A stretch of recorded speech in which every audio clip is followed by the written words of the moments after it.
Taped from New Jersey, it's the SNL Nerds, a show where two comics from New Jersey nerd out about Saturday Night Live.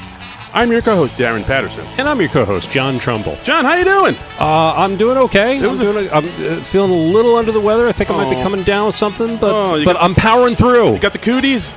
Yes, I have the cooties. Well, whatever you do, don't get the cooties around our special guest today. What?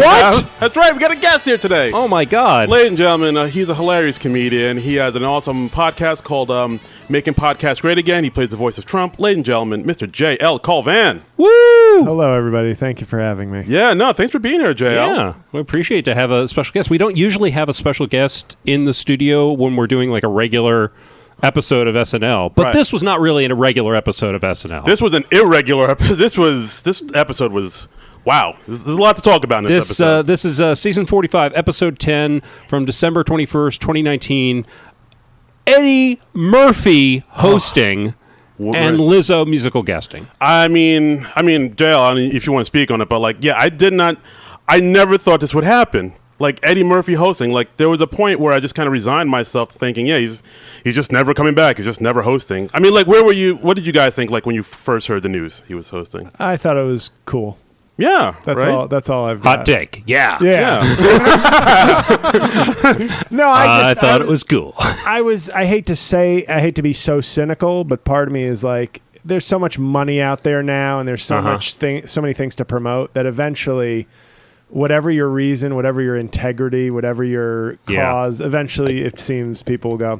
They wear you down. Yeah. Okay. It's time to just let bygones be bygones and get this promotion, get this check, whatever it might be. I guess so. I mean, I guess for a while he was like kind of not crazy about it because, like, I mean, the infamous David Spade incident where look, kids, a falling star, make a wish. Yeah, I mean, it's noted that he was kind of soured after he made that joke, but yeah.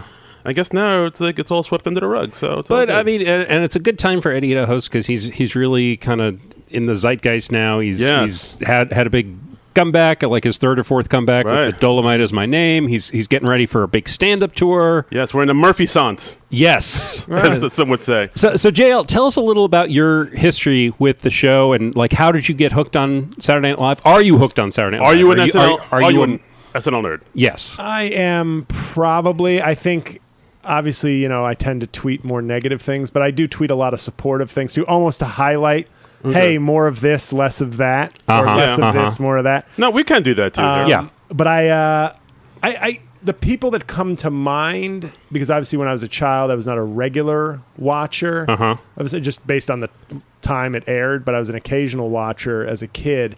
I think it helped when they'd have those prime time, like, hey, it's the 15th anniversary of SNL, and you'd see like some of the Bill Murray sketches, and those were hilarious. So what was the era where you first got started? I'd say it was Phil Hartman, Dana Carvey are the two that I remember just seeing the most. Same here. And thinking they're on sort of, I don't know if they're both on my Mount Rushmore, but they're finalists for my SNL Mount Rushmore. Wait, so you have a Mount Rushmore? I do. Do you care to share that? Oh, sure. All right. Well, it wasn't the weird thing. It was partly not mine. It was more like I was saying, here's who I think would be. Okay. No women. Wow. Whew. Problematic. That's our little problematic bell right there. Easy, Velvet Jones. Well, it's Eddie Murphy is one. Yeah. He's etched. He's George Washington. Okay. And then you've thought of precise parallels. Oh my goodness. The Phil Hartman is, I think you can sort of go Phil Hartman or Dana Carvey. I would go Phil Hartman, but I wouldn't object if Dana Carvey made the list. Sure. Fair enough. Will Ferrell. Okay, yeah. Not that he's my favorite of all, but I think he was like sort of a dominant figure for his time. So is Will Ferrell like the Teddy Roosevelt of the Mount Rushmore? Okay. And then the one that some people don't agree with, but I have Bill Hader. Bill Hader. Bill Hader was great. Bill Hader. I feel like Bill Hader, like when he was on and he wasn't quite getting the shine he deserved. Kristen Wiig was seemed to be getting more of the shine for that, and I always thought she was more one-dimensional than he was. Yeah, I would say that Bill Hader would be more versatile. Yeah, like it seems like now he's getting the love he should have gotten. Like, with Barry and everything, he's getting more prominent. And, It Too and like all these other movies, and he's in now. Yeah. Yeah. That's a good list. Yeah. Solid list. Yeah. All right, guys, let's dive into this episode. Dive in. Let's After do this it. scintillating conversation. It's Eddie Murphy. This is the guy who like brought the show back from the brink in the early 80s. It was pretty much him. Like, if you think of, there was a bunch of other performers in his era, the early 80s, but like he's like clearly the most dominant one. He's the guy. He's the guy. He's the guy. He's the guy that people were tuning in to watch. Absolutely. He was. I remember when I was a kid on the playground, it was all the buzz was about Eddie Murphy. Yeah, maybe a little bit, but Joe Piscopo, but Tim Kazurinsky too. I don't remember many Tim Kazurinsky fans. Can I make one sports analogy? Sure. Oh, see, because I think most people would label him sort of the Michael Jordan of SNL. But I think in terms of his impact, he's more like Magic and Larry in terms of creating the modern NBA. Like, in other words, without Magic and Larry, there's sort of the NBA never reaches the popularity where Michael Jordan can come in and be this sort of iconic figure. So I think by kind of almost saving the show, he's a legend as well, but he almost helped make the show last a lot longer and become a much bigger brand than it was, I think. Yeah, I can see that. I mean, he was like the first really big person the show had after the original cast left. Right. Yeah, pretty much. Like, so, he was dominant, and he's back on this episode. And I don't know, guys, let's just talk about it. Jeez. Okay. There's a lot to talk about. Let's dive in. A lot to digest. Cold open. Cold open. We had the Democratic debate on PBS. We had a Democratic debate on Thursday night this week, I believe. Yeah. The night after the presidential impeachment. It was a big news week, you guys. A lot happened. A lot happened this week. There were things happening. It was eventful. So we had Heidi as the moderator, Judy Woodruff. And she was saying it's a Democratic debate just like The Bachelor. The further we go, the less diverse it gets. Ooh. And we had Kate McKinnon as Elizabeth Warren, who is very excited to be on PBS. Right. She says PBS is my safe word. We had Bowen Yang as Andrew Yang. Colin Jost as Pete Buttigieg. He says, I'll be in attack mode as long as it's okay with you guys. We had Rachel Dratch returning as A.B. Klobuchar. Larry David coming back as Bernie Sanders yet again. As Joe Biden, Jason Sudeikis. The Duke. Curveball. Because like this season we've had Woody Harrelson playing. It's been Harrelson. Now we're getting Dacus. We got Joe Biden classic. Yeah, we had the new Coke of Woody Harrelson, and then classic formula, and then we go back to the classic formula. Jason Sudeikis. Original flavor. Yeah. He had Woody's fake teeth, which I don't remember. Sudeikis didn't wear fake teeth when he did Biden before, did he? I don't think so. Maybe not early on. I think he did, like the later episodes. I think he did. Okay. All right. We have to go back and check that.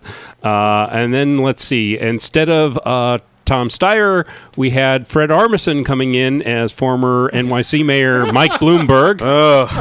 They were like, well, Bloomberg, you're not even in this debate. And he says, well, for $30 million, PBS is now owned by viewers like me. Yeah, I thought that was I thought that line made me laugh. That was a good line. That was such a good line. It's a clever line. And I mean, I don't, because he absolutely could. Like, he could just make like a $50 million donation and just be like, hey, I'm in. Yeah. I don't know if the rest of the country is getting this, but here in the New York area, we are getting inundated with Mike Bloomberg. It's a lot because he's got like 10 times the money of anybody else to spend, at least. Yeah, it's pretty. Oof. Yeah, so it's all just like, hey, isn't Mike Bloomberg great? Wouldn't he be much better than Trump? And he apologized for frisk and whatever. So yeah, vote for him. His ads are good. Not that this is the topic, but I mean, unlike Tom Steyer, I always thought Tom Steyer just like he has so much money that he was like learning how to be in commercials while actually paying the millions of dollars to do commercials. Learning as he goes. Whereas Bloomberg, at least his first ad was like a slick, done production. That's true. Like there was no learning curve. Yeah, that's very true. Let's see who else. We haven't been through everybody in this. There are so many cameos in this thing. We had Maya Rudolph coming back as Kamala Harris with the fan blowing in her hair. Could have had a bad bitch. Yeah, she was like, I just wanted to show you how good you could have had it. But she wasn't getting the fundraising that she needed. We had Cecily Strong making a cameo as Tulsi Gabbard. Yeah, that was a quick little She thing. was present Yeah. She says, Democrats, I'll get you my party and your little mayor, too. Yes. Evil laugh, evil laugh. And we had a little twist. I mean, the sketch moved pretty quickly. It did. It didn't drag. Yeah, I'll give it that. Because I think they just they had to do it because it was a big thing in the news that happened this week, but they had to keep it moving so we get to Eddie as soon as possible. Right. Like, I mean, we all knew they were going to do something with this cold open. So I was like, let's just do it because you're expecting it, so let's get through it. And then, a president is not impeached every week. No, so that doesn't. We have to acknowledge this in some fashion. That don't happen every day. No. But then afterwards, the moderator said, "Well, what if I told you, President Trump was backstage and listened to everything you said, and then a la Maury Povich, a super timely Maury Povich."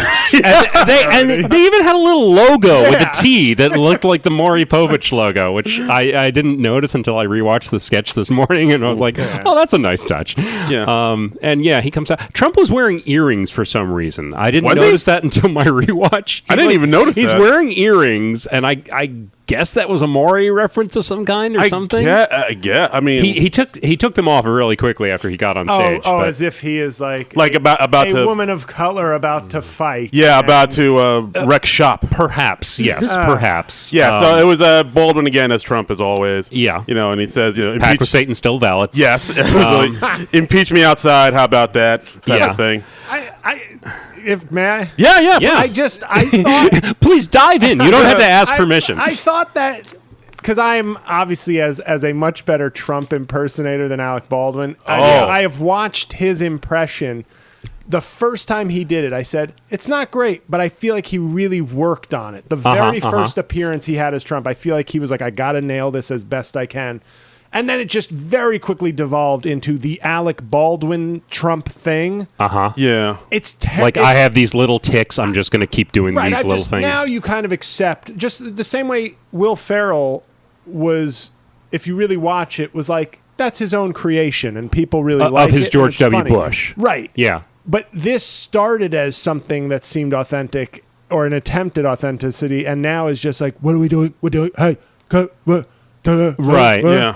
And, I always get jealous. I'm like, he's using the SNL makeup and hair. These amazing artists that do tremendous, fast work. Oh, yeah. And just putting this, bottom of the barrel impression into that. Yeah. Well, I mean, since you're a guy who imitates Trump on your podcast, how do you think Alec Baldwin could improve his Donald Trump impression? Give him some tips. Well, the thing is, I think early on it was very it was like, I'm going to pick a few things and I'm really going to try to nail them. Mm-hmm. Whereas now it really doesn't resemble Trump at all. Yeah. If he didn't have the hair and makeup, you'd be like, what is that? For me, it's very, you've got different tones. Okay. You've got the, here's Donald Trump. We're in an interview. Okay. We're talking. We're having a nice conversation. We love people. We are talking to very good people. I'm just going to close my eyes. So right. And then we've got rally Trump, which is like, look at these animals. Get them out of here. Do we like that? We don't like that. We need them to get out of here. Holy hell. That is scary. There's reading Trump, which is kind of, we have to do great things for our American people. We love our people. There's always that ad lib because he's just seeing the text for the first time. Baldwin has just he's sort of doing a whisper instead of, because it's a little more like, I'm 2 days away from a sore throat. I'm not there yet, but we're getting close. Right. Baldwin is just like, I'm going to whisper, and I'm gonna shout whisper. I don't know what I'm both hushing and yelling at the same time. So he should have some more modes. And he's made the face. There's more to the Trump face. I'm not. Than just that pucker. The pucker. That's it. He does a constant pucker. And if you were to go back and watch his very first impression, because I remember being like, "Damn it! Why'd they get a celebrity? Like maybe I could have gotten an audition." Right. But when he did it, I begrudgingly was sort of like B+. High B+, because I feel like he really, almost like an actor, like I'm playing Donald Trump. Yeah. I'm trying to really get this down. And ever since, it's become pucker and, what are we doing?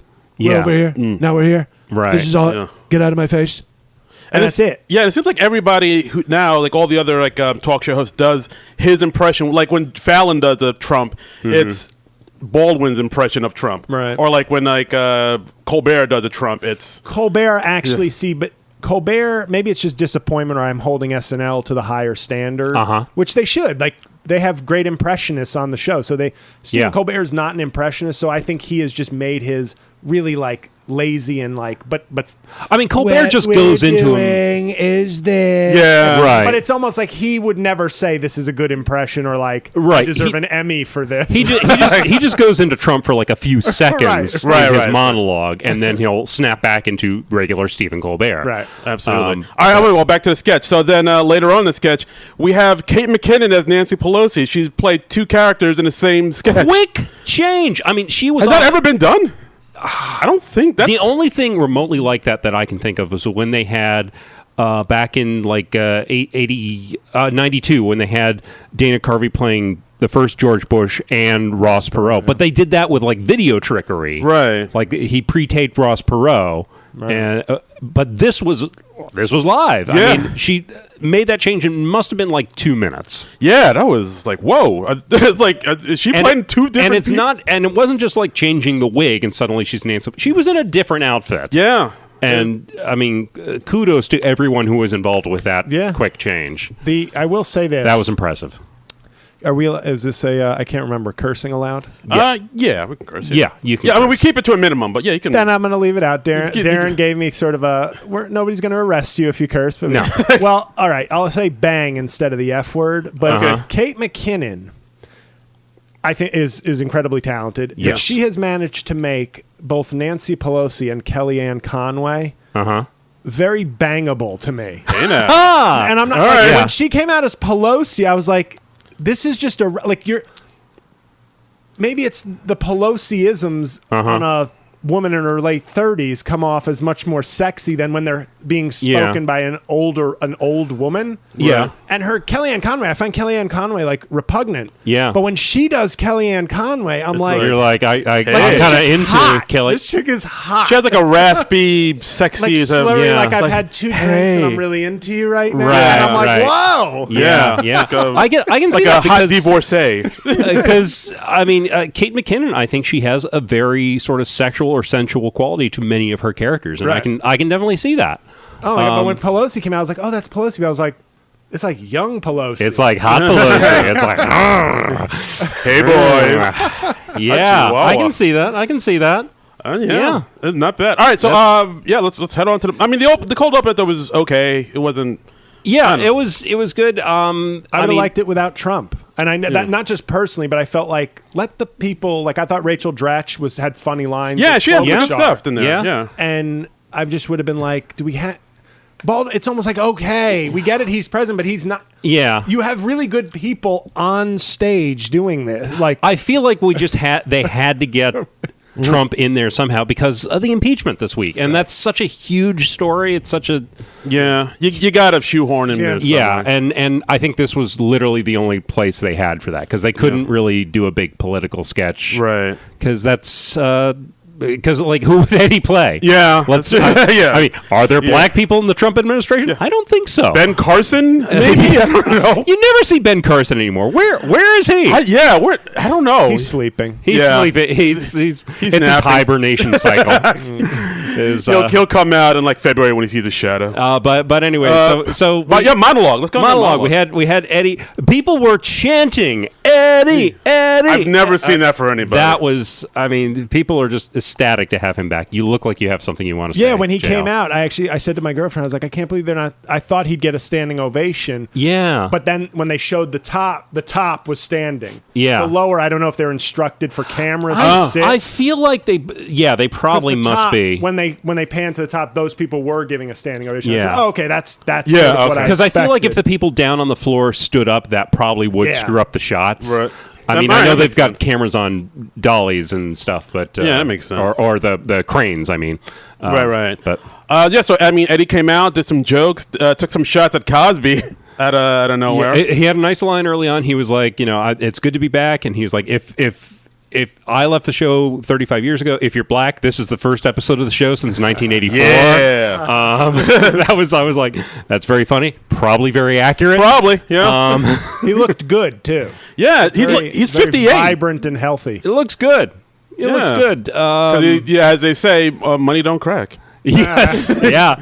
But he had a nice line. He was talking about how he's got 10 kids and how he's now a boring stay-at-home house dad, and Bill Cosby is in jail. Yeah. He's like, if you told me this would be happening 35 years ago, I would not have taken that bet. Yeah, it's like, oh, now who's America's dad? Yeah. Wow. And wah, in the Cosby impression. I mean, that was great. He broke out the Cosby for a little Nice bit. little zinger. Yeah. Then we had some celebs come out and say, Some hey, cameos. some cameos. Yeah. We got Tracy Morgan came out. Tracy Morgan.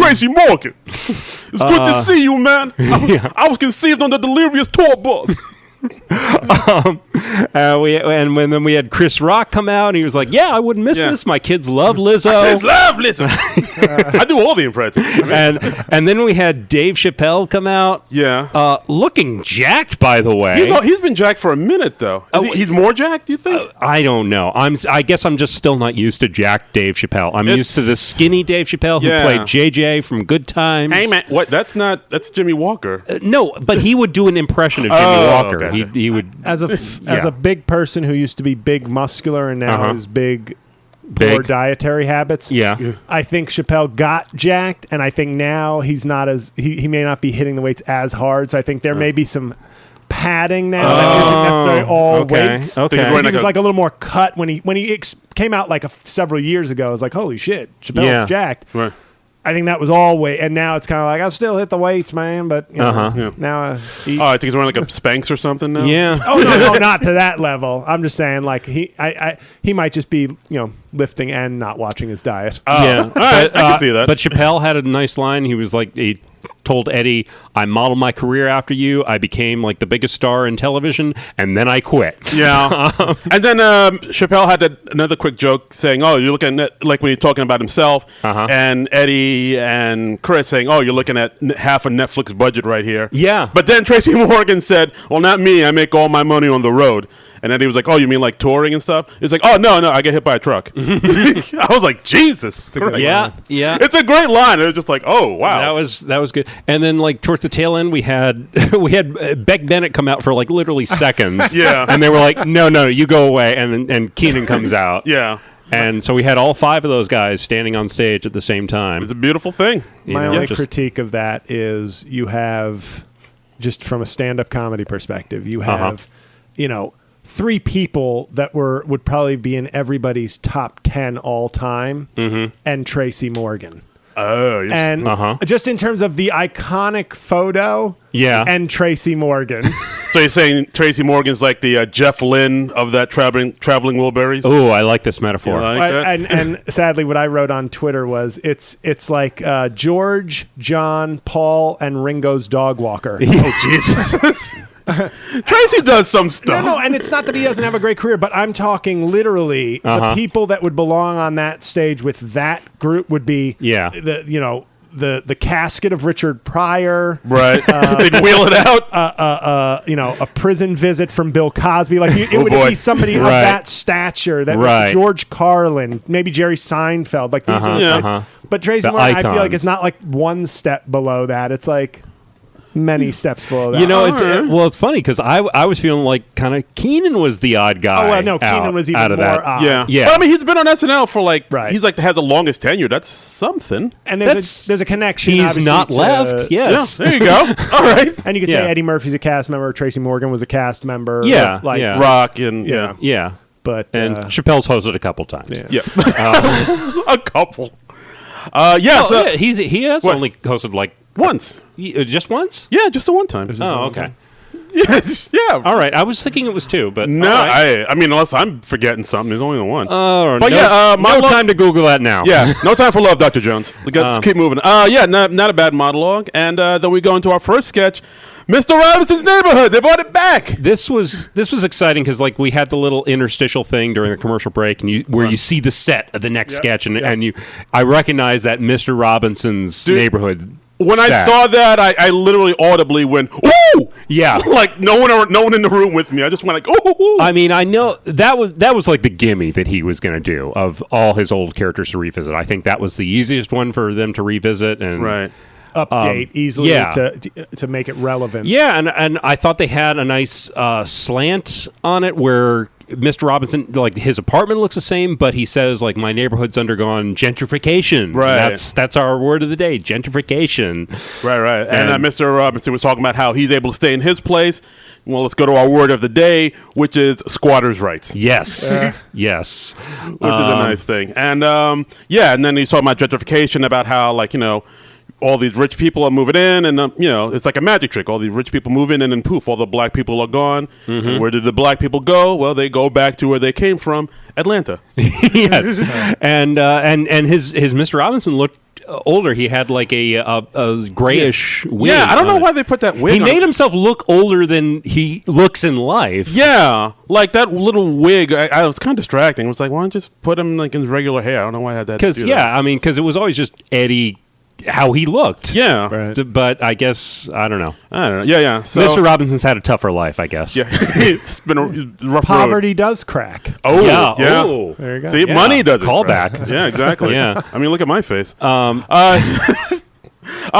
then we have a thing where his new white neighbors knock on the door. Of course, he does his very big, his famous line, Who is it? I don't know why that always cracks me up. It's the way, there's something about the way just Eddie Murphy screams or something. There's that break. There's a little bit of a break in it. Yeah. Well, I mean, it's funny because he's doing the, hey boys and girls and da da da da da, and then he goes into scary black man voice. Who is it, man? Yeah. Although when you hear the knock on the door, they didn't do the usual thing where he goes like ooh, and then they have a little musical tingly music, and I'm like, are you missing the cue on that? Did you forget to do that? I missed that. Yeah, they might have forgotten. Yeah, I don't know. It's been 35 years. Right. So basically what happened is like he goes to the door. It's his white neighbor saying, "Hey man, so we just want to let you know we're kind of missing our big Samsung TV we ordered, and 78 inch. They say they dropped it off. We're just asking around to see if you found it or anything." And then of course he screamed at them, "Oh, just because I'm black, you think I took it?" And they're like, "Oh no, we didn't. We're just asking everybody. Sorry, we're sorry." Get a little of that. Yeah, a little of that.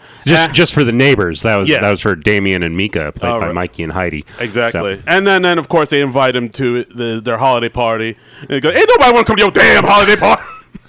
It's the way he screams makes me laugh. Yeah, it's like him and Will Ferrell had that thing where like the way they scream punchlines and the way they scream lines just makes me. It's just inherently funny. Right. Yeah. It's a solid impression. It was. Yeah. You're Mr. Robinson. I did a lot of studying. Like I come up in the arts.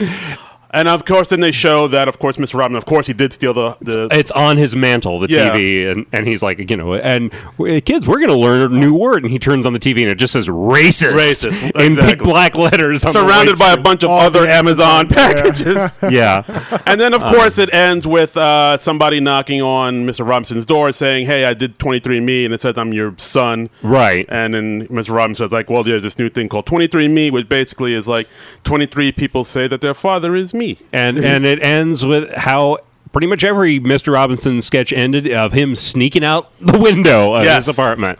I mean this warmed my heart. This sketch. It was cool. It was cool to see him return to the character, and it was neat that they figured out a new slant with the gentrification thing. For 2019. Yeah, absolutely. So, JL, how'd you like this sketch? I was very pleased with it. Yeah, I thought it was well done. And part of me was like, oh, I wonder if Eddie will be good. But the fact is, he's still an actor. It's not like he quit all performing. This is true. So it's like he's still got his chops because he's still acting.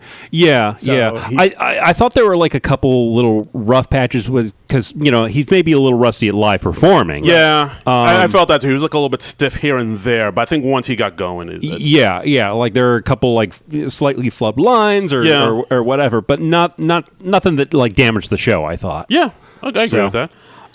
Next sketch, the Holiday Baking Championship. Now, this was like a sketch that they did before with the Don Cheadle episode. Yes, Don Cheadle last season. So they're revisiting this. This was so we had 4 contestants. They're all making cakes with the theme of Christmas memories, childhood Christmas memories, I think.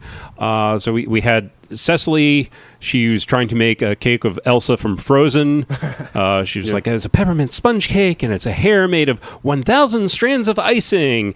And then they unveil the cake, and it's just this hideous-looking abomination. Like Elsa's eyes are looking in different directions. It looks like a Pablo Picasso painting, basically. Yeah. I mean, abstract. Yeah. And she's like, oh, now that I see it in the light, I see that it's bad. This is terrible. Yeah. And like they take a taste of it. It's like, is there garlic in this cake? And she's like, yeah, at one point I blacked out and I just started making pasta. I'm sorry. And then, like, A.D. Bryant says, it looks like it has some sort of DNA problem, which was kind of edgy. I don't think I don't remember that line. Yeah, they said that. Holy shit. They went there. Then they went to Eddie Murphy's cake. He was doing like a Sonic the Hedgehog cake, which of course looked very terrible, and it was like brown. It was brown with like these sticks coming out of it, like pretzel sticks, and then a set of false teeth. Yeah, it was just this brown mound. Now, they asked, like, why is it brown? He's like, I don't know. Why is anything brown? And he was like, yeah, looking at this, I made a lot of bad choices. I don't just mean with the cake. I mean with my life. I made a lot of bad choices. Yeah. His cake was... I liked that they turned it, not to spoil it, into like sort of a demonic thing, because it really looked like... It was a nightmare. Disturbing. Yeah, when they cut back to Eddie later, his cake is on fire. Yeah. Not like candles lit. Right. No, actually on fire. And then it starts speaking in a demonic voice. Yeah, like backwards devil talk. Yeah, he was like, yeah, that's some evil backwards devil talk. Right. Which is just a funny sentence to say in a real pleasant... I'm on a cooking show voice. That's some evil backwards devil talk. Hey. And then it starts speaking in like his grandmother's voice. Yeah, it's like, it's trying to trick you. Yeah, it's going to trick you and drag you to hell.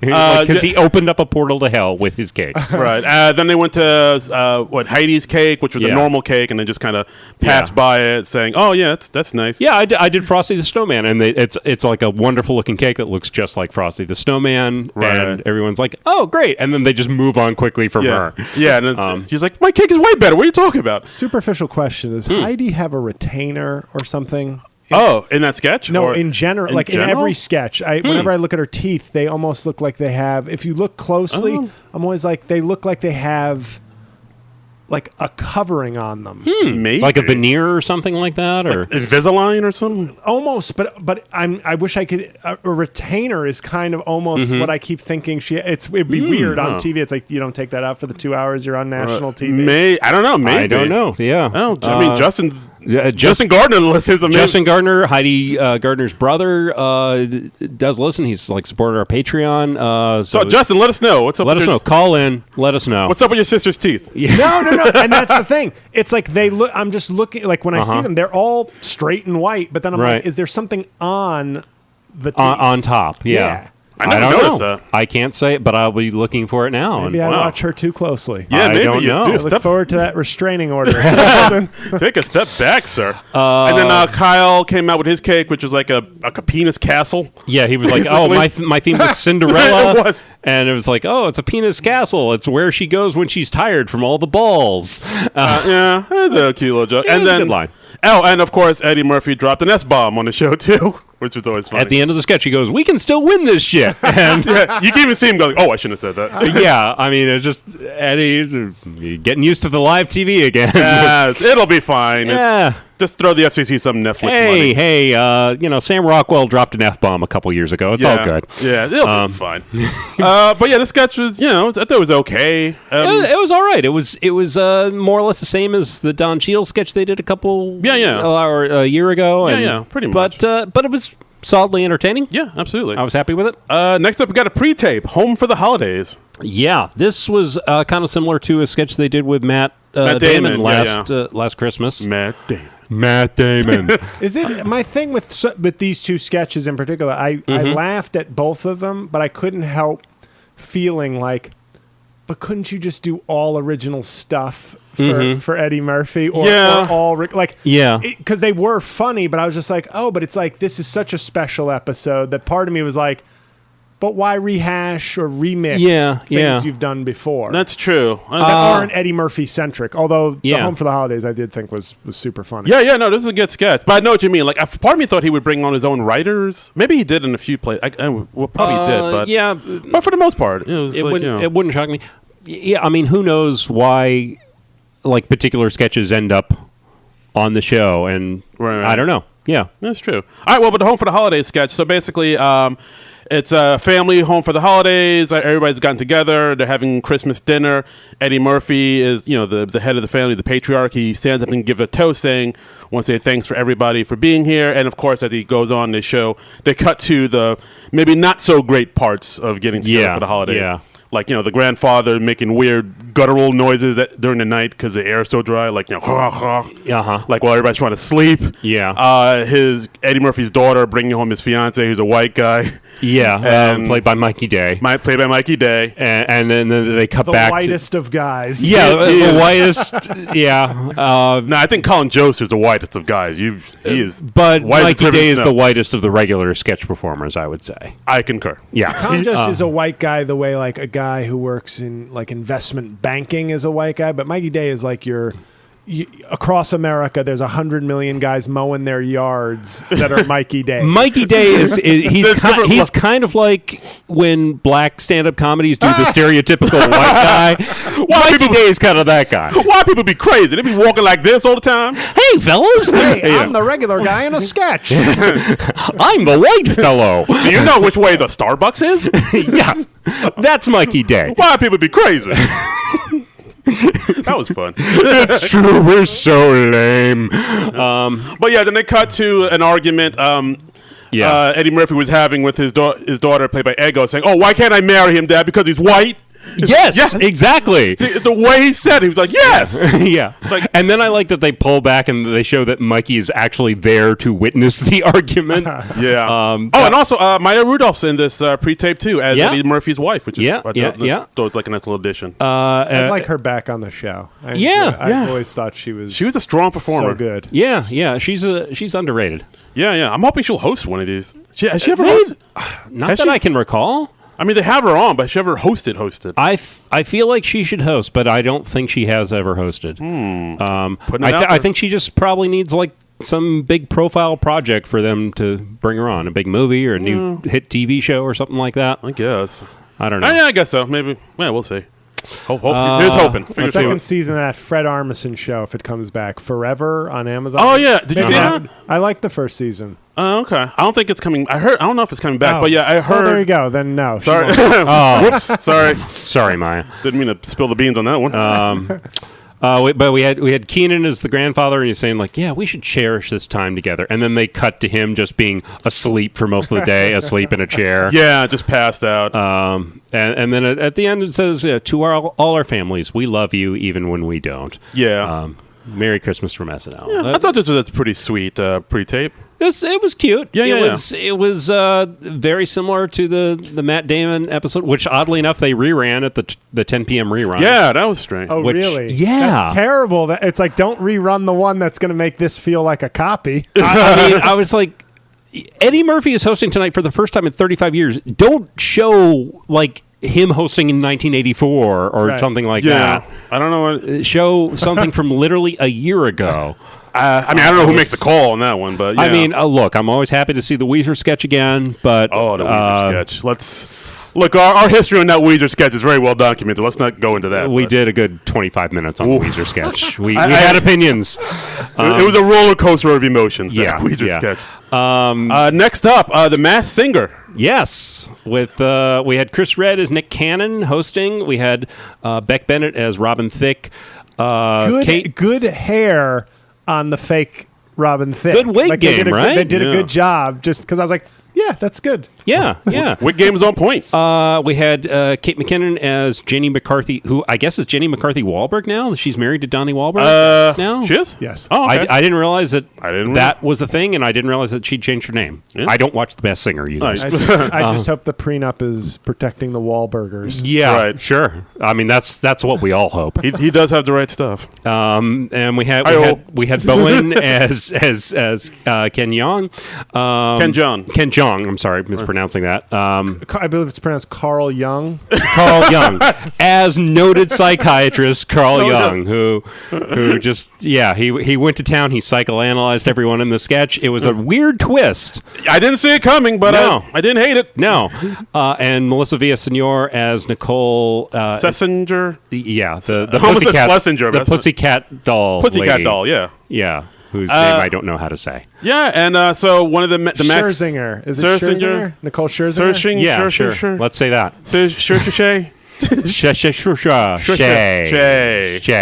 I'd like some more Melissa Villaseñor. I know it's because I'm very partial to impressions. But she's an insanely talented impressionist. She's a great impressionist. I've said that numerous times. They don't give her enough to do. Like she's. I mean, I know sketch. There's certain skills. Like for instance, to bring back Heidi, does a lot of really good original characters. Very specific character work too. Very detailed, very well observed. Right, and that is like, I would say probably harder to do, to make up something out of whole cloth and make it really funny. Yeah. So that's one skill set, but it's not like Saturday Night Live doesn't showcase lots of impressions also. Right. And I think she is really good. Like I've seen her on different things, and like her Sarah Silverman is really solid. Her Christina Aguilera is like, you actually have to have real vocal chops to do the impression that she's able to do. And she's done Lady Gaga and really right. She's a really good singer too. I don't know why I don't have her sing more. She should. I just think she should be getting. I'm glad that she's still on the show, that they at least haven't been like, hey, you didn't do a lot, so you're like, this is what, her third season? I think so, yeah. But I'd like to see her get more. I mean, I think she's just one of those people, she just, for whatever reason, hasn't had a big breakout character yet really makes or breaks a cast member, you know? Yeah, I mean, I think we've said before, like, I think the reason she has, like, because maybe no one knows how to write for her, really. Yeah. Because, I mean, I've noticed we've seen, like, more and more Bowen Yang on this season, and that's mainly because Bowen Yang was a writer, so he can write for himself. Like, I know my voice, I know what I can do really well, let me write this out and I'll get on. So maybe that's it. Maybe, like, no one knows how to best showcase her talents. Also, I mean, with Bowen Yang, he has... I guess you would say this is an advantage. Like, whenever there's like an Asian person to be played, it's going to be Bowen. Yeah, that's true. I mean, it's just because he's the only Asian person on the show. So it's true. I mean, he's got a niche. Yeah, he's hit that market. I gotta say this since he's come up. Yeah. I feel like I don't feel like it's my ears are not lying. Are you not feeling the Bowen Yang? Are you not part of the Yang Gang? I'm not. Wow. Because to me, I understand he's obviously a gay man. Yeah. But every character I feel like he has done is flamboyant. Like even when it's not, there's range. It's, in other words, like if it were a different character, if it were a different orientation, and somebody was like, but he's always playing his characters like John Wayne to make sort of a stereotypical opposite. Right. You'd be like, Can you do something else? Like even I've said this about Kenan Thompson, who I enjoy, but a lot of what he does is sort of very similar to it's very like, he goes very Kenan. I'm kind of happy doing everything. Like it's kind of, and Bowen, I find I'm going, is this going to be the very flamboyant version of whatever he's playing? I see what you're saying. In other words, voice modulation, like different verbal tics, because I know, once again, because I like to do a lot of impressions, that's sort of what I'm more focused on. Right. It's like, they all sort of sound the same. Right. All right, no, that's great. Wow, you really dialed in on this. It is his first season. So that's true. Yeah. But like I'm somebody who, like, my two favorite members of the cast are probably like the cast right now, the current cast are Cecily Strong. Yes. Who I'm glad she's been getting more and more, because I feel like she used to be good in spots and it was like, give her more. And now I feel like she's getting more and still killing it. Yeah. And I'm a huge fan, even though you guys said they were sort of, maybe you were just joking, like interchangeable white guys. Okay. I love Alex Moffat. Yeah. I think is a future star. That's if I were to bet future star. Oh. Yes, I think he is. Okay. His characters are funny. His impressions, like Eric Trump, is not some sort of accurate impression, but it's a hilarious take. Right. Yeah. And I think he's hilarious.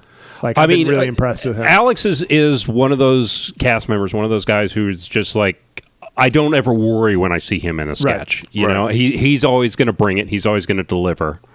And yeah. I mean, I think we like when they first came on, Alex and Mikey, we were like joking, like, oh, they're interchangeable. White guy, you know, Alex Day and Mikey Moffat, we were just joking around. Yeah, you know, we have fun here. We do, we do.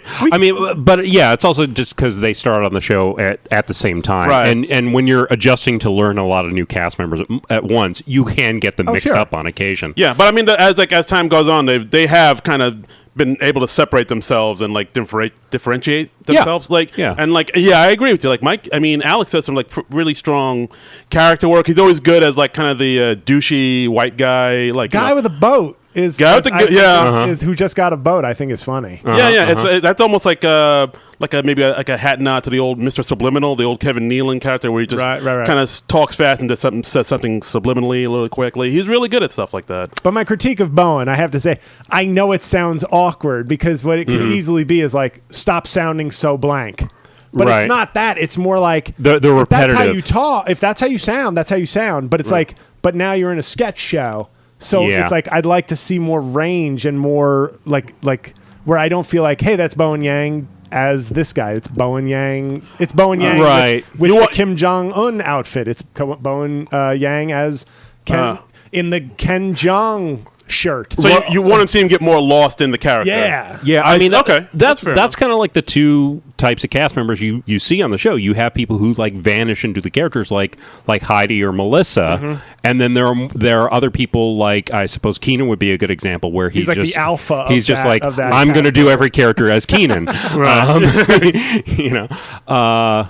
But yeah, like even Steve Harvey's just like, oh, that's just Keenan in a bald cap and mustache. Yeah, and false teeth. Yes. And of course, Cecily Strong. Our love of Cecily Strong knows no bounds. Salute. Cecily Strong. All right, let's get back to the sketch. Masked Singer. Masked Singer. We had the Corn on the Cob, who he comes out and he sings, "I Can't Help Falling in Nub with You." Pawning in Nub. In Nub, N-U-B. And of course, everybody immediately knows it's buckwheat. He brought back buckwheat. I did not see this coming. It's buckwheat. I wasn't. Yeah, this was kind of surprising because he killed off buckwheat. Yeah, because I think he got sick of doing the character. Yeah, and they had that episode where like Alfalfa shot buckwheat back in the 80s, and like they just brought him back, and then they just let buckwheat sing a bunch of songs, and that was pretty much the sketch. It was like he's saying "Dying Till the Wibber."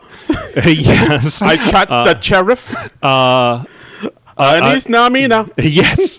And then he went into Respect by Aretha Franklin, which was like R-E-S-P-T-T-T-T. And then his big finish is Tinganades. All the Tinganades. And he's doing the little dance moves with a hand. And yeah, I mean, this sketch was just I think they just wrote, let Eddie Murphy just do buckwheat for like 2 minutes, and then the end. Just let him free associate, but we had the little subtitles, and I mean, I got a good chuckle out of it. I mean, just it was good. It was.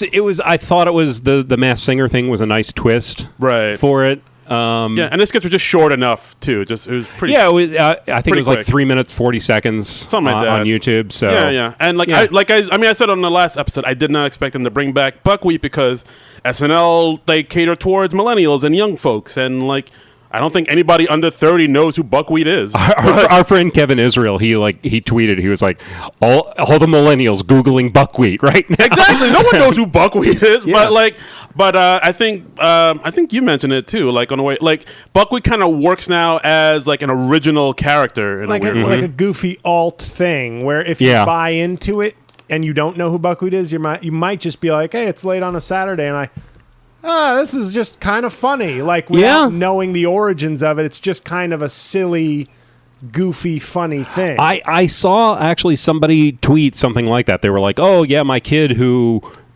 doesn't know the Little Rascals or our gang, they watched it and they were still laughing at the sketch. He was like, just funny as funny. When I saw buckwheat, and I think I was saying to Darren before, it wasn't on the DVD, even though it was on the DVD.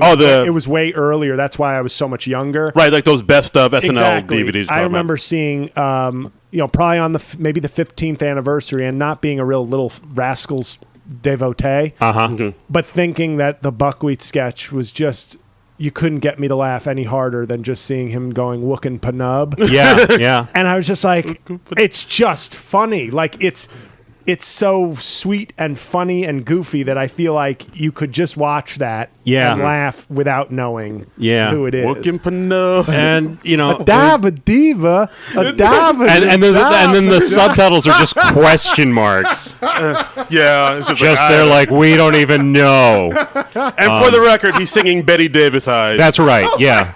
You can hear you. I got it. Davis eyes. Yeah. He's singing Betty Davis eyes. That is. I mean, this is like a revelation for me. Yeah. Because I love the song Betty Davis eyes. See it again. I'll never separate. But I've watched. It's been like almost 3 decades of. No idea what he's saying, and now go to YouTube, see it again for the first time. He's clearly singing Betty. It is the tune is Betty Davis eyes. Kim Carnes, Betty Davis eyes. This is giving the joke new life to me. Thank you. Everything old is new again. You're welcome, guys. You are welcome. And speaking of music, we had our musical guest. We had Lizzo come out. She did her first number, "Truth Hurts." Yeah. What do we have to say about this? He did She did "Truth Hurts" in the beginning. At the end, she did her other song, "Good as Hell." I liked it. I know there was some concern because "Good as Hell's" the Grubhub song, right? Yes, it is. It's a Grubhub song. But yeah, I know there was some concerns because she canceled a couple of dates before this because I guess she was under the weather. Yeah. So part of me was thinking, she's gonna be all right. Is she going to perform well? And she came out and I thought she did a solid performance. She's a good performer. Yeah. She really had this huge breakout year. She's on the cover of Time magazine now. Was she? I didn't know. Yeah, she was entertainer of the year. She's got a ton of Grammy nominations coming up. And she's really had to, she's been around for a while because my sister listens, so she's a huge Lizzo fan, so I had to do some I know your sister was on me. She was like, "You better study up on Lizzo. You better respect Lizzo." Yeah, and I was like, "Oh, okay." But she's got a flute in this picture. I think she plays a flute. Yeah, she's actually a flautist. I expected her to play the flute, sometime in one of her performances. She didn't, which was kind of a downer. But she did in a commercial. She did a commercial. Oh yeah, the commercial for the whatever. Was it for Grubhub? No. Okay. But yeah, she's a high energy performer. She does an R&B rap pop dance thing. She's got a unique sound also. Yeah, and in her Truth Hurts performance, she had some rock into it too, which I don't remember her doing a lot. But she was kind of diversifying and spreading out a bit. I really dug both performances. I think she's a strong performer, and I think she's fantastic. It was good stuff. I definitely thought it was good. Although the first one, I thought this is the most intense Dove ad I've ever seen.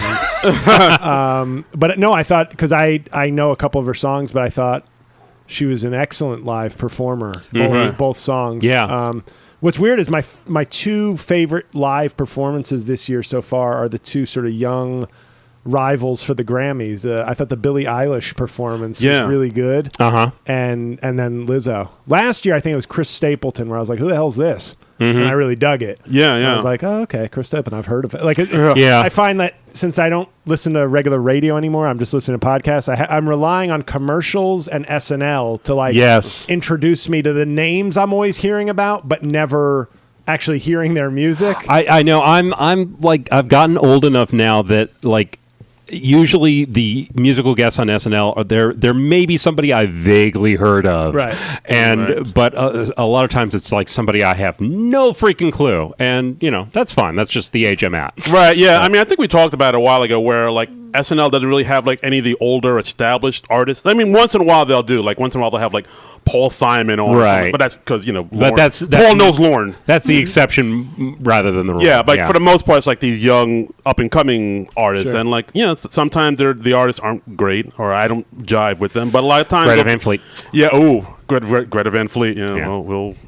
We'll not talk about that. Yeah. But sometimes they'll be like, "Oh, that artist was really good. I did." Yeah. That. Yeah. And last week, I really Niall Horan. Yeah, I really liked him. I was impressed with him. Yeah. It's he was in One Direction. I didn't know that, but he's a good performer. Yeah, I was like, I want to check out more on Niall Horan stuff. I'd never heard of him, but I just said to my girlfriend, I said, "It's probably." I literally said.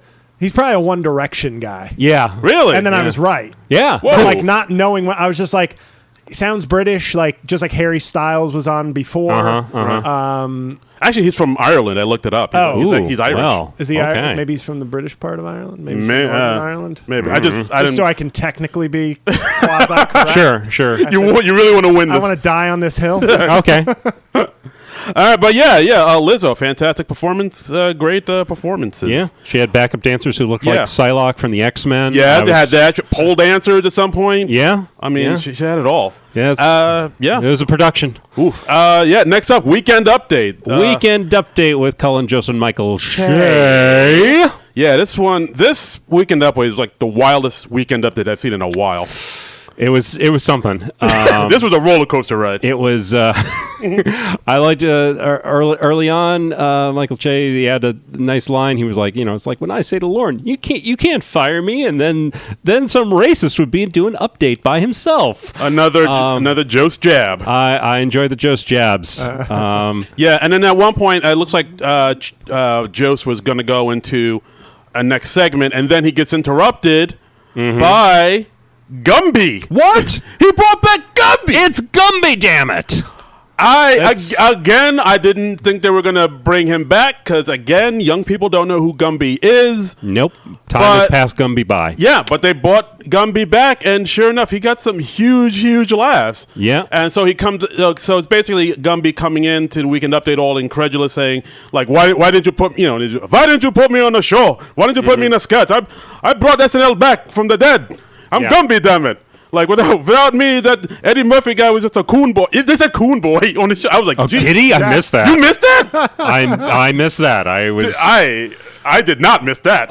Okay, we'll just do a little of that for. And then they just called Mike. He was just Gumby cursing out Lorne and SNL for like ignoring him. Gumby is a bitter man. Yeah, or bitter. Clay whatever Gumby is, I'm not quite sure. I mean, he called Jost a trailer boy at one point. Yeah. He called Che black bastard. Yep. Numerous times. Like, yep. I mean, I thought it was hilarious, but like, I can tell some people in the audience were like, "Ooh, yeah, oh my, this is graphic." Great Scott. I think the reason to bring back so many characters though is people in my age bracket and older were talking about SNL. So like, this would be the first episode where you're probably going to outnumber the regular or younger viewers with people who will know a lot of what was on this episode. I'll be very interested in hearing like what the ratings were like for this episode, because I bet there was a huge curiosity factor, and I bet they got a big boost in the ratings. It had to be a huge boost. Yeah. I mean, we're recording this like on Sunday, so I haven't seen anything like that yet. But yeah, I'm sure. Like, I mean, from my Facebook timeline, like everybody was talking about it. Like people who hadn't watched SNL in years are like, "Oh, I'm watching the Eddie Murphy episode." Yep. So it's just Gumby cursing at everybody. You could tell. I think he went off script a little bit. He called what was it? He called Jost a headshot at one point. I love that. Yeah. And then, like, when his segment was done, he was like, "I'm not leaving." He just stayed there for a minute. And then he stayed there for a little while, and it did not look like Jost was expecting it, because they were, like, cutting away to Jost to do the next story, and Jost was just cracking up. Jost was like, "All right, stay, whatever." Eddie was on a roll. He's like, "All right, I'll go." Yeah. It's like, the two of you couldn't Velcro my sneakers. Like that Borscht Belt type of Jackie Mason cadence. I just love the concept of Gumby being this old Jewish vaudevillian. Yeah. Who came up with that character? It's just a weird, but I love it. Yep. I love it. Yep. Yeah. All right. So and they had some more jokes. Next up, they had Pete Davidson come out doing his. They were saying Pete Davidson's going to talk about the impeachment hearings, and he's like, "No, I just said that so I could get on the show." Yeah. And the guy, I can't believe you had me follow Gumby. Yeah. Because would it have been too iconic to have both Eddie Murphy and Pete Davidson on camera at the same time? I mean, my God, two greats. I don't know. I mean, could we have handled that much star power? Between the two of them, they have combined for Eddie Murphy's characters and impressions. Oh boy. You're not wrong though. Now this is my real, like, other people I've had questions about their dental work while complimenting sure. or about the trajectory of their career. Are they on their way to being the next Keenan? You have some Pete Davidson opinions, I'm sensing. But Pete Davidson, I don't understand at this point. Is this his You don't understand? Is this his 6th season? or Probably. fifth or sixth season. Something like that, yeah. That sounds about right. And Andy Samberg, who to me used to be the gold standard for why are you on the show, but he had the digital platform. Yeah, he had the digital shorts. Now, as somebody making digital shorts out of my own pocket, I was like, what I would give to have SNL's budget to make YouTube videos. Right. But the product was still viral and entertaining, and people liked it. Right. What I don't get, other than being sort of just an ambassador for those under 27 years old on the show, at this point, need somebody to play the college students. But at this point, I genuinely sort of don't get. I'm like, I've seen people get kicked, like dumped from the show who seem to have produced more as far as work or characters or something. And I'm going, I can't name you an impression that he does, and I do know for a fact that the OK character is like, I think, is that his only character? Okay. Yeah. Yeah. That's his recurring character. Yeah, I guess. Now, granted, my 12-year-old Here's my character. He's really indifferent to things. My 12-year-old nephew did say to me, however, he goes, you know who I like on SNL? And I said, just don't name one. You have all the cast. So many possibilities. You could talk about Cicely. You could talk about Melissa. You could talk about Heidi or Alex or Mikey Day. All of those I would have been like, nice. Yeah. And then he said, the OK guy? And I said, oh, interesting. And then I pushed him out of a moving car. Oh, wow. That seems harsh. So you're on the run from the cops right now? Is that what you're trying to say? This is my safe house, actually. Wow. We happen to be. Are we housing a fugitive? We are now officially accomplices, Darren. God damn it. I'm sorry. Wow. Oh, wow. Hey. This puts us on the spot. I can't go back to jail, John. But you know this. No. I know that sounds harsh, but I don't get it at this point. I mean, get your money. Congratulations. Keep doing what you're doing. It's working, but I don't. Yeah. I just don't understand at this point because it's sort of he's on cruise control, but he's on cruise control at like 15 miles an hour. It's not like he hit 55 and was like, oh, I'm killing To play this. devil's advocate, it's not like he's on the show a whole lot anymore. That he shows up every once in a while. Yeah. There you go. So the court case, you would just say, oh, there's no reason to render a judgment. It's moot. It's no longer a case or controversy. I rest my case, Your Honor. I mean, he shows up every other week and he says something on Update. He gets in trouble for that, and then he apologizes a week or two later. Right. He's got his little niche. Yeah. I mean, I'll agree with you. Like, I mean, when we first started talking about Pete, like, I admit he doesn't, like, his acting isn't that great. He doesn't have too many characters. And like even me, like I was like, he's not good in these sketches. But like when he does like Weekend Update stuff and just talks behind the desk, I think he's funny in that. He does stand up at the Weekend Update. Yeah, he's more of a personality than an actual actor. Right, and that of course, I'm not even going to say I don't laugh, but I'm in my head, I'm going, well, there's certainly a lot of people who could do 5 minutes of their act. Right, and if that's the only requirement, you'd have some serious competition. Yeah, if it was just going to New York comedy clubs and going, who can do 5 funny minutes?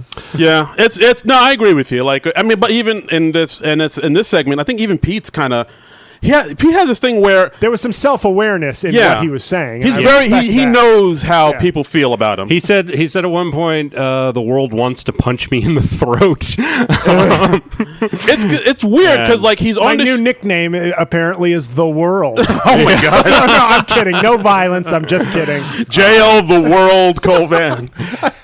And if I was a boxer, that would sound pretty good. That does. That sounds badass. Yeah. Look, you're going against the world? Yeah. Sorry. But I was like, there is this weird thing where he's on the show because like young people love him, but then again, even more people seem to hate him, and like it can be a polarizing guy. He can be. I get it though. And I try to do this in comedy. It's very difficult to sometimes separate how you feel about somebody's business versus personal because people take their understandably their comedy, their creation very personally. Yeah. But I would say I have no ill will towards the man. I just, as a pure entertainment thing, go, has he made it 6 seasons on this? Can I share one Pete Davidson story? Sure. Go for it. When I had, and I'm bringing it back, the Righteous Prick podcast. Oh, okay. All right. Nice. I had made a joke on my show about I said Baldwin's impression, and then I said, and I recently for something did a really good Rex Tillerson impression. This was when he was still Secretary of State, and I said,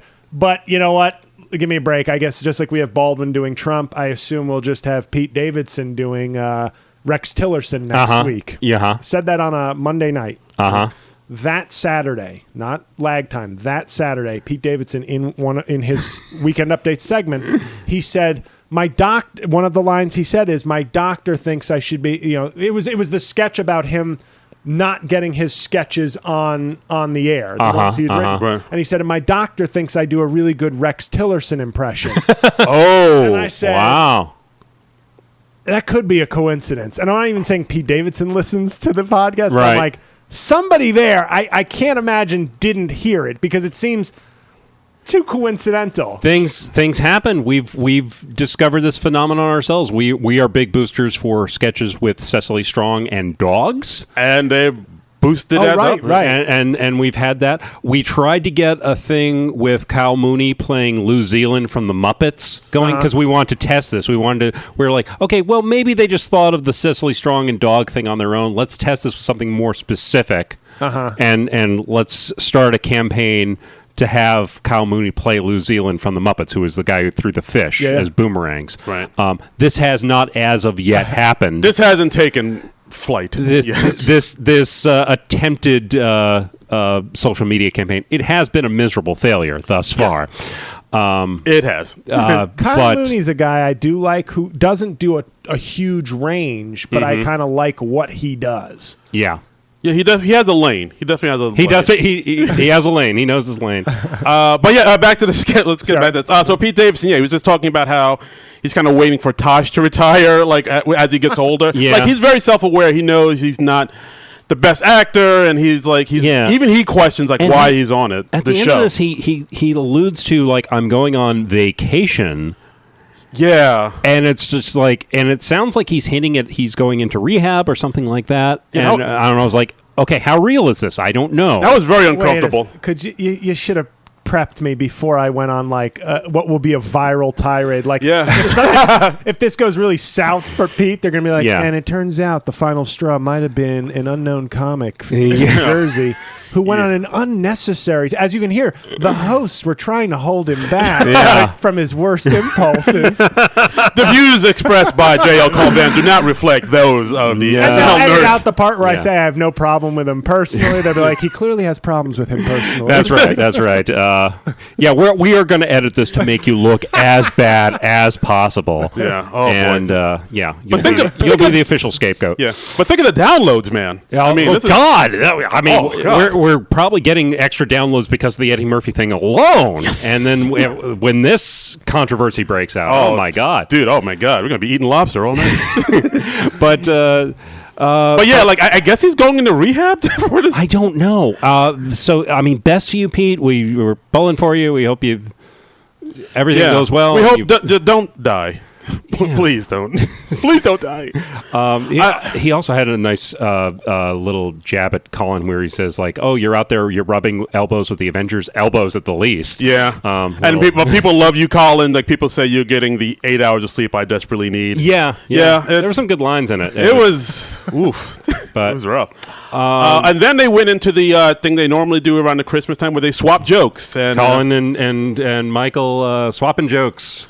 Yeah, this was always fun. It was always fun. I enjoy this segment because they're generally cracking each other up and they're generally trying to screw each other over. Yeah, very much so. It's just like a lot of like racist stuff for Colin to say. Yeah, it was. But even Che had that one joke about the herpes. That I thought was a great one. Yeah. That was a good joke. That was a solid joke. That was the first time where I felt like Colin got a win. Like usually I feel like it's easy to it's funny and easy to make the white guy like say racist things. So it's like a built-in advantage, but I felt like the herpes joke was like because Che really, really lost it on that one. Yeah. Which kind of showed that it was like, oh, that was a good one. That was finally. It was finally a win for the white guy. He had thank God. Yeah, the white man. Oh, your headphones fell off. Oh, shit. Oh, we'll just do a little of that. So, I mean, that was a great... And then they went into Cecily Strong as Janine Pirro, which kind of surprised me. I thought they would have ended it at the joke joke swap. I think we had to do this just for technical reasons because Cecily's Janine Pirro, bit of a drinker. Yeah. She had a glass of wine with her 2 bottles of wine. Bit of a boozy Susie. And we had the thing where we have the sleeve set up where you bring your hand up to your mouth and then you puke the wine all over Colin Jost and John Trumbull is very happy. Yeah, exactly. And of course, and Janine Pirro speaks very loudly. She speaks at the volume of a woman who lost her kid in the Mall of America. Yes. So just screamy, vomit wine on Colin Jost. I mean, really, just this whole segment. I mean, I see her with a wine glass, and I'm just waiting for Colin to get wine thrown in his face. It's gonna happen, and it did happen. But they did the puking wine, it's which a nice is twist. Even better. Yeah. I believe it's Piro, though. Sorry to Piro. What did I say? Pyro? Yeah. I wrote Pyro. So Piro. But she. Apologies to the Piro. We don't watch a lot of Fox News here. We're not learned. We are familiar with Judge Janine Pirro. Mainly through Cecily Strong, which I think is the optimal way to be familiar with her. Yeah, you should listen to my podcast, Fox News Nerds. Ooh, no. That sounds most intriguing. Gross. I need to bathe after just saying that. Wash your mouth out with soap, sir. But her Janine Pirro is fantastic. It is. But somebody tweeted at me that she said it was so obscured though that I think they with the wine going towards the end that she said she dropped an F-bomb. But I didn't. I didn't notice that, and it could have been. It also could have. But maybe it was just lost in. It was on the third, when she was at Colin's lap area, and was oh fuck. But it could have been. I had a couple people on my Twitter timeline oh, she said that, and then I was like, she might have. It wasn't clear enough. We're going to have to play this back like the Zapruder film now. Back into the F word. Yes. But yeah, I mean, this weekend update was it was insane. It was like a type of wildness that I haven't seen in SNL. There was a lot going on. I mean, it was just loosey-goosey. It was, but it was fun. A lot of fun. Next we had Black Jeopardy, where...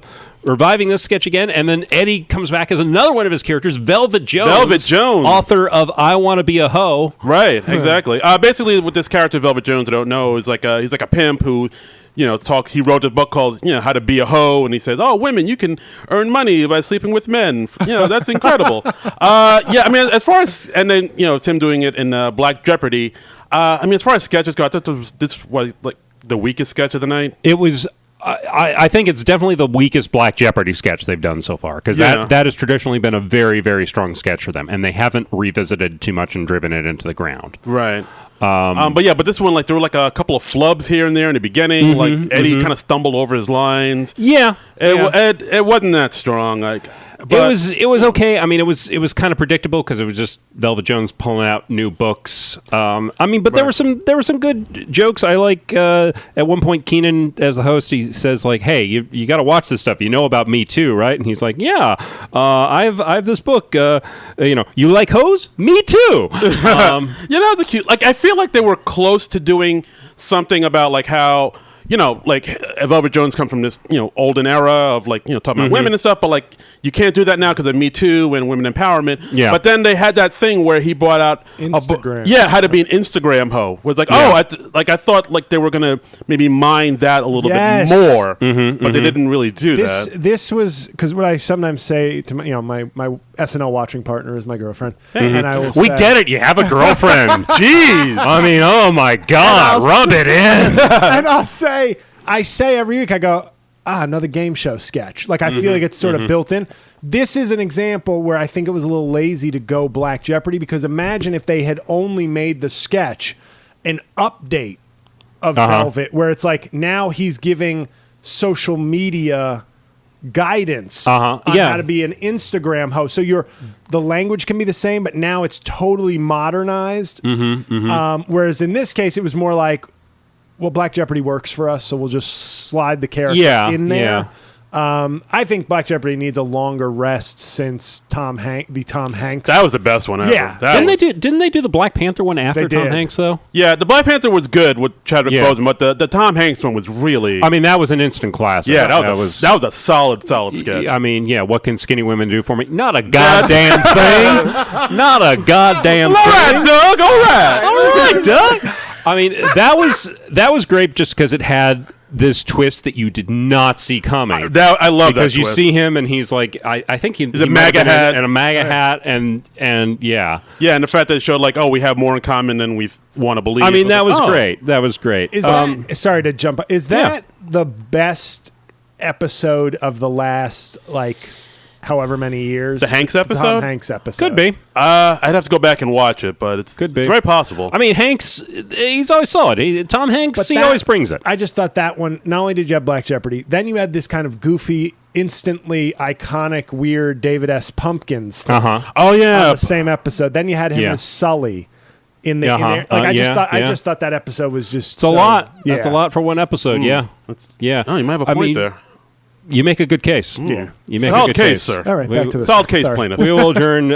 Let's see. But I mean, I thought it was just okay.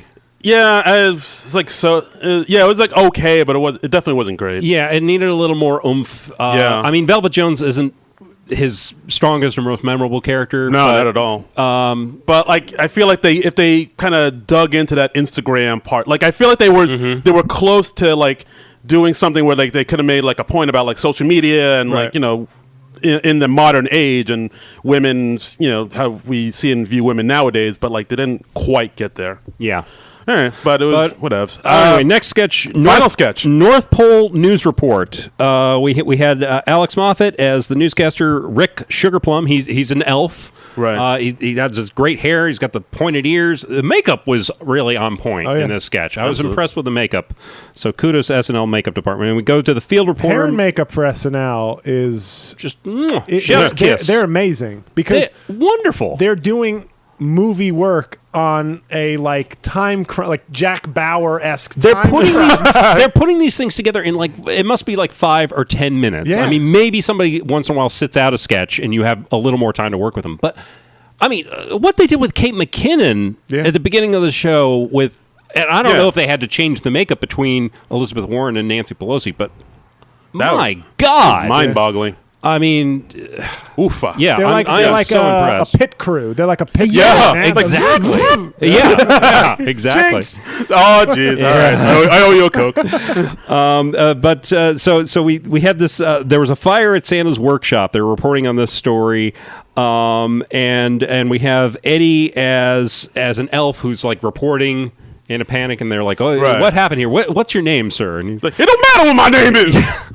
But yeah, basically they were going with the sort of trope of loud black man at the side of a news site, and ill-informed. Yeah, uninformed. Oh, I saw the whole thing. The reporter goes to him, and he's like, and the reporter, he's trying to walk this back. He's like, "Okay, we can't really verify any of this yet. We're trying to," and he's like, "A polar bear broke in and began eating elves. And bears popping elves in their mouths like Skittles." Yeah. and at one point he comes out with a severed elf leg. Yeah, they just brought out the severed leg. You see, this is on your head. Yeah, again, and they basically go on and on about how it was polar bears eating all the elves, and there was a hole in the fence, and Santa knew about it, but he didn't want to spring the gumdrops to pay for it. So all this elf blood is on your hands, Santa. And he's like, here's how weird it got. Here's this white teenage elf girl who came up to me, a black elf in sweatpants, and he asked me to keep her safe.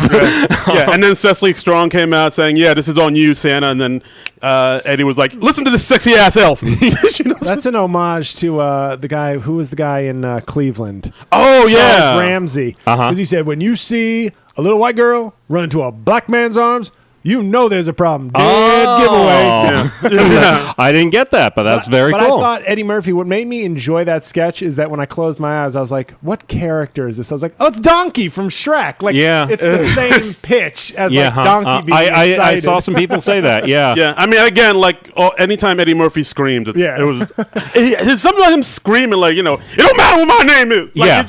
It makes me laugh. It was so emphatic. I mean, I think this is a sketch where the performance really kicked it up a notch or two. Yeah, if anybody else did it, I probably would have been like, this sketch is no good. It might have seemed so, but Eddie just really just kicked it into the stratosphere. For me, I think this was a sketch of the night. Ooh. I thought I really enjoyed this because I think because it was an original sketch, it was nice to see Eddie do something new and not just revisit an old character. Fair enough.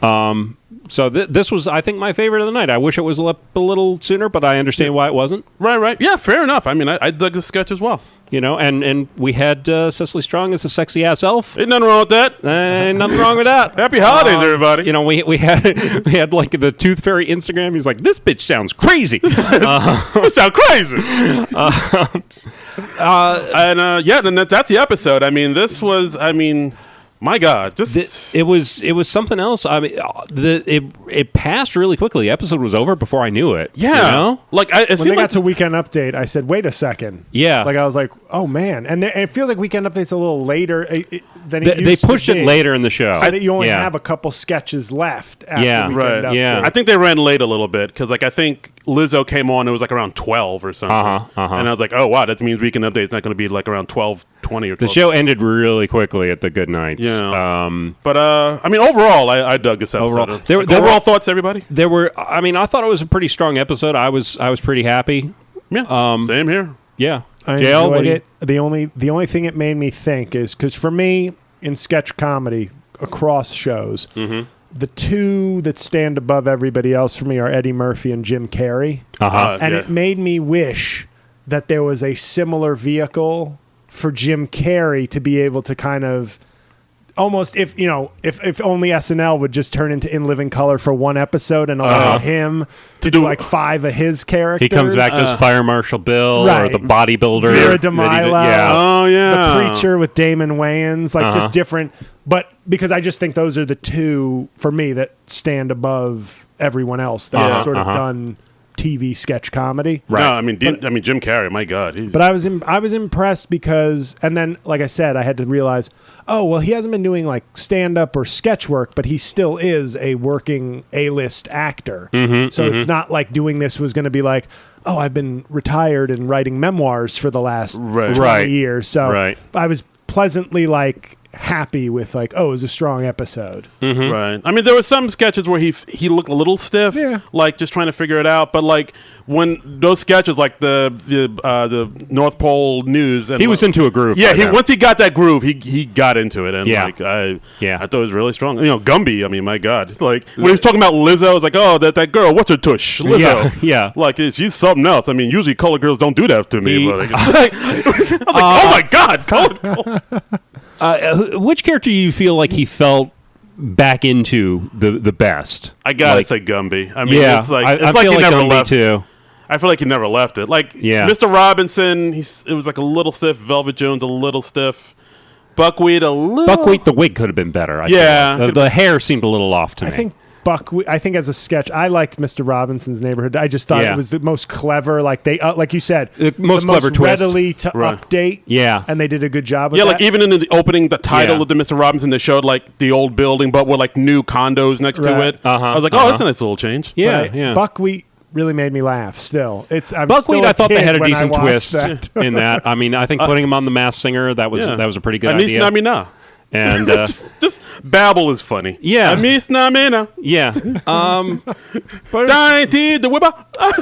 But it was funny. There were also I'm just going to note quickly, there were a couple cut for time sketches that are up on YouTube. There's one called Holiday Gig. Where it was him in a band with Keenan and Kyle, and then you say they're up on YouTube, like they were pre-taped that were cut? They were done in the dress rehearsal. Like so they have a video of the dress SNL rehearsal? On the YouTube account, they'll put up sketches that were cut for time from the final show. Oh, wow, okay.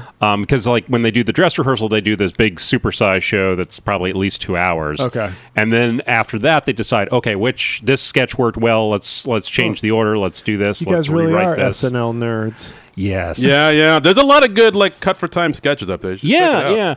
And that one, I was like, okay, I understand why they cut this one. That wasn't great. And then the next one was the 80 Bryant. 80 Bizzo and Lizzo, where 80 tries to emulate Lizzo. She's like, why can't I be 100% that bitch? And, I mean, I thought that sketch was like, I'm kind of. It was okay. It was kind of long. That sounds fun. It sounds. It was funny, a film like segment. describing it. I'm like, that sounds like it might. Well, have been check funny. it out. See how you like it. All on YouTube. It was enjoyable, but I see why both of those were cut because they weren't as Eddie centric. And But and they also announced when SNL is coming back. SNL's coming back on January 25th, 2020, with Adam Driver hosting and Halsey a musical guest. Halsey.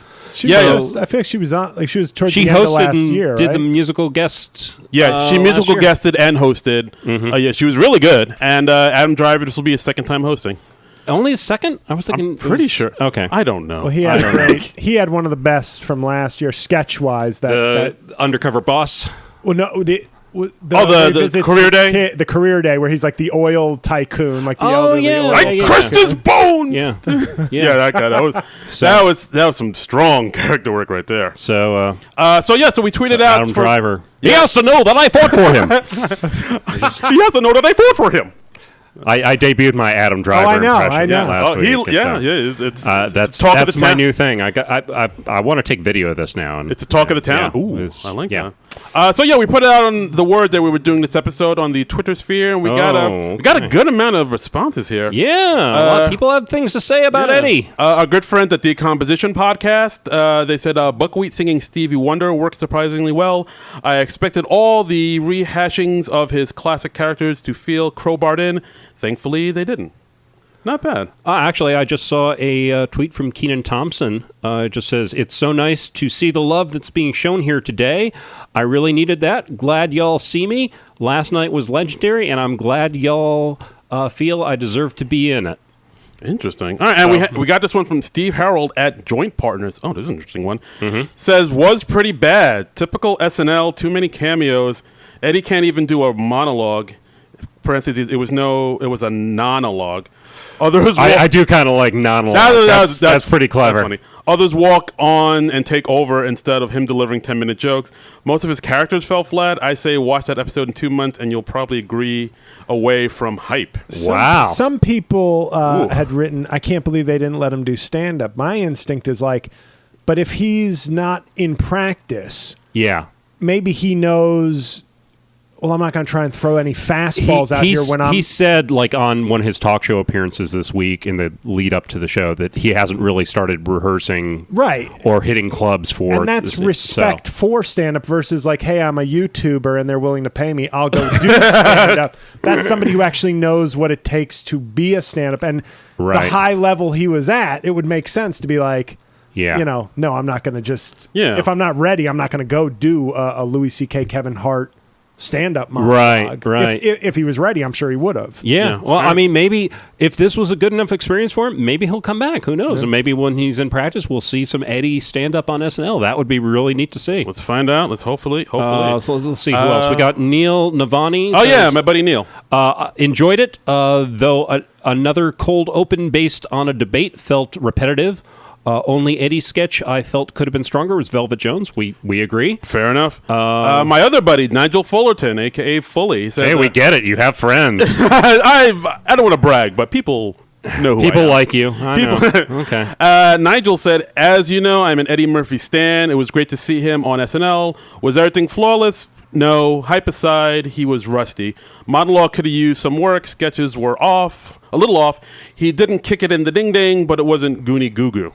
Which, of course, are two references to his stand-up. We got SCF.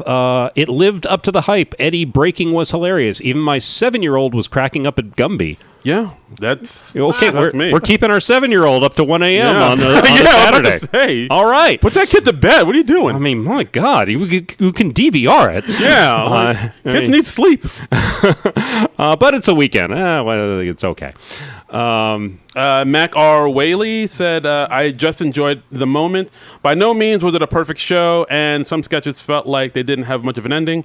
It was just very cool to see Eddie on stage. Favorites were the Christmas dinner and Weekend Update. Really strong Weekend Update. Too many ringers in cold open.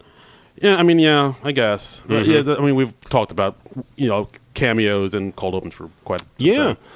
And, let's see. Looks like we've got another review on the Apple Podcasts. Hey now! Here it says, it's from It's from JL Comedy. What? It's headline Fun Show. Who is that? A very enjoyable recap show, mainly because they reflect my opinion 90% of the time. Hey now. So thank you, JL Comedy. Whoever you are, wherever you out there in the potosphere. Sounds like a great guy. Sounds like a wonderful guy. We should have him on sometime. Yeah. And oh boy. Yeah, that's Well, hey, that's a tough endorsement to get. From what I hear, he is a rigorous comedy and podcast standard. Wow. He's a bit of a curmudgeon, but yeah, he's good stuff. But and also on our Twitter, we also got somebody saying on Twitter, why was Usher on stage at the end? I didn't even notice that. Oh yeah. Usher was on stage? He was just milling around with there. I didn't know if he was there as a friend. I was asked. He's there for the after show hang. Well, I was asked, does he produce Lizzo? Does he have any role with her music? I don't think. Yeah, I don't he either. does. But I was just, but then he might have just been like, oh, Chris Rock and Dave Chappelle and Eddie Murphy are there. Cool. I'm going to be there. I'm going to party with those guys. Yeah, I guess so. Wow. All right, and yeah, that's the episode. Yeah, not too shabby a return for the King, Eddie Murphy. It was very enjoyable. I think it met my expectations. I was pretty happy with what we got. Absolutely. It was a pretty strong show overall. Yeah, I'd say so. So. And yeah, that's our show. JL, thank you so much for doing this thanks episode for with us, having man. me. This was fantastic. Now, let us know. Like, where can we check you out? Do you have any dates coming up? Anything to plug? Yeah. The floor is yours. I would say right now, I mean, my website's jlcomedy.com, but my calendar is, let's just say I'm about to replace it with a screen that says under construction. Nice. Yeah. Because that so things are happening that for looks you. better than blank. I had a good year, and now it looks like, every year I get to the end of a year, and it looks like, my career's ended until gigs start just falling back in. Yeah. Preaching to the choir. It's tough around the holidays. But I do have a podcast as Trump every week, making podcasts great again, available, wherever you listen to podcasts. All right. I'm sure I'll be linked to the tweet. Of Yeah, the show, yeah, yeah. so Well, we're not going to do that. No. Okay. Oh, we're not? Yeah. No. I don't know who JL Comedy is, but Yeah. you can go to jlcomedy.com and find all my stuff. Okay. Hot damn. So Check what it a out. weird coincidence. Yeah. Well, that's you got to get on that person for taking your screen name there. Yeah, this is. And is unheard of. you can check out the SNL Nerds on Twitter at SNL Nerds Show. You can also find me on Twitter at Trumbull Comic, TRUMBULL. I actually blanked for a second on how to spell my own name. I didn't want to say anything. I was like, Oy, boy. It's been a long day. It's been a long year. Let's Yeah, and if you want to follow me on Twitter and Instagram at Darren Credible, DARIN Credible. The next podcast episode we're going to do because SNL is off for a while, so we got to go back to the movies. Yeah, so we're thinking about we're going to do Christmas movie. We're thinking, well, what SNL Christmas movie could we do? We're thinking Christmas Vacation. Think about Elf. We thought, no, let's go to the 1987 or 88? 88 classic Bill Murray Scrooge. Talking all about Scrooge on the next episode. So, little post-Christmas season. Yes. This will be our first show back after Christmas, but between Christmas and New Year's. Yeah, that little pocket. Yeah. So that's all. So we're looking forward to that. I've actually never seen Scrooged all the way through. Really? Mm-hmm. Interesting. I think I've seen like bits and pieces on like Channel 11, so this will be new for me too. So this is going to be fun. I'm looking forward to this. Hot damn. So check us out for next week, and please go over to non-productive.com. Check out the other shows on the Non-Productive Network. They're all good stuff, fun stuff to listen to. Yes, Adventures in Collecting, the Honeymooners podcast, all that good stuff. And and then join us next week for Scrooged. Yeah. And until then, nerds out. This has been a Non-Productive media presentation. Executive producer Frank Hablawi. This program and many others like it on the Non-Productive Network is distributed under a Creative Commons Attribution Non-Commercial No Derivatives license. Please share it, but ask before trying to change it or sell it. For more information, visit non-productive.com.